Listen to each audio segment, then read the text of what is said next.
عبد کو، اپنے پیارے عبد کو، یہاں پر اللہ رب العزت نے اپنے محبوب کو رسول نہیں کہا، اپنے محبوب کو نبی نہیں کہا، اپنے محبوب کو محمد رسول اللہ نہیں کہا، اپنے محبوب کو احمد نہیں کہا، بلکہ فرمایا بعبدہ،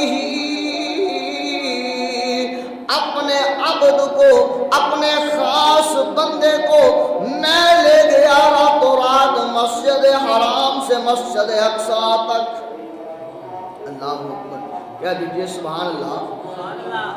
پتہ یہ چلا کہ اللہ تبارک و تعالی اپنے محبوب کی ذات کو مسجد حرام سے مسجد اقصی تک لے گیا، اور وہ جو پاک ہے، ہر عیوب و نقائص سے مبرہ و منزہ ہے۔